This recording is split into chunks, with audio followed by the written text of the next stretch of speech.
This is the portfolio review of Nick Brok, who was one of the winners of the Comic Geek Speak digital art contest. I had Nick email me whatever he would consider his current portfolio so that I could take a look and give it a pretty in-depth review. So what I'm going to do first is review each page individually, show the eye flow of what I think their original page shows, and then show what I would suggest. Nick's style has a good use of spot blacks and of texture, so it's actually a pretty strong style. I was impressed by the look of this stuff, and reminds me a little bit of Mike Oeming, but is pretty unique by itself. So it does not have a superhero flair. However, that's okay. That's not a negative.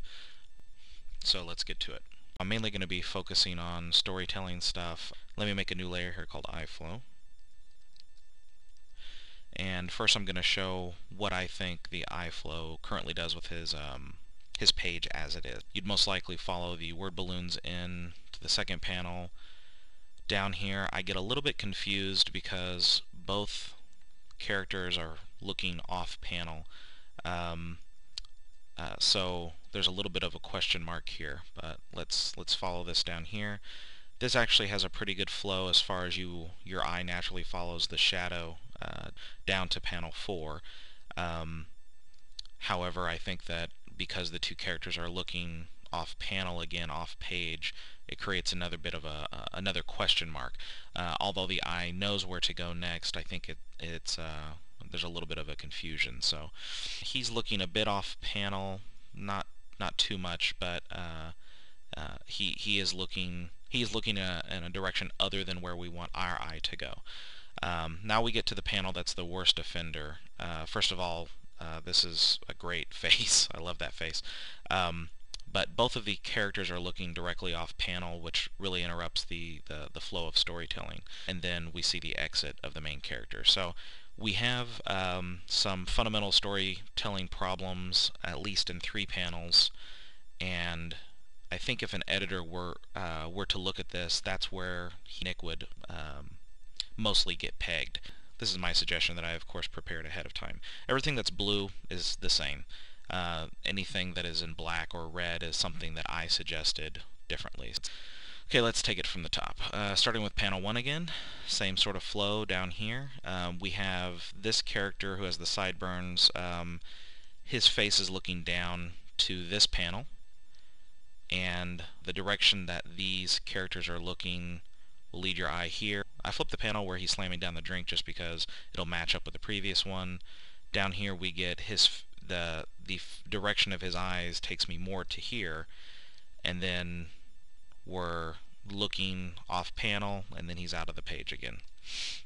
So I think this gives a better eye flow in general. The only other difference I took was in this panel I made the face a little bit larger because, as we see throughout the rest of these pages, I felt that there was a lack of close-ups. There's a lot of medium and long shots, and the close-ups give you some of the drama, or as one of the first editors who hired me, gives you that punch in the gut that you want. So here we come to page 2.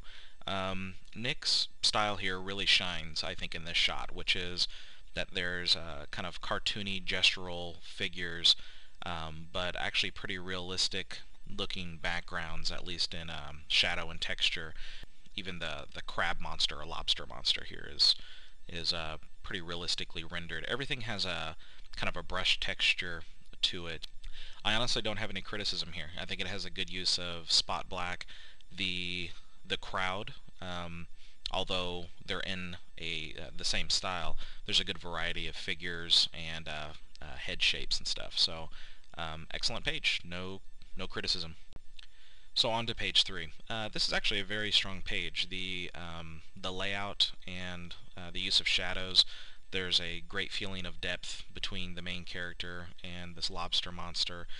The juxtaposition really shows the depth, and the texture shows kind of the seriousness, but also some of the humor of this large lobster.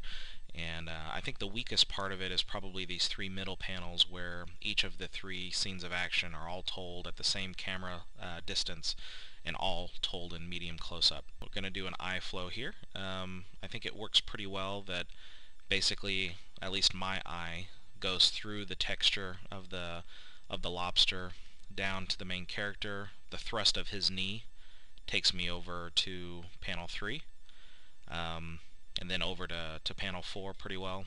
And then I follow the main character's leg down over to the lobster and then down to the main character. I think there's a little bit of a disconnect here because the direction that the main character is punching the creature is going from panel right to left.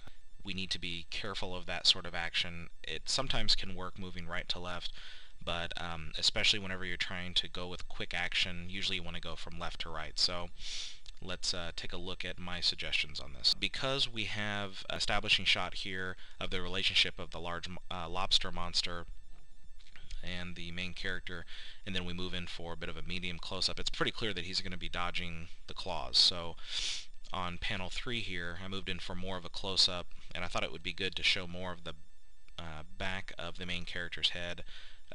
And then here in panel 4, I changed the camera orientation so that we weren't looking past the back of the main character. Looking up at him, I think, increases the peril of the large lobster monster coming down from above.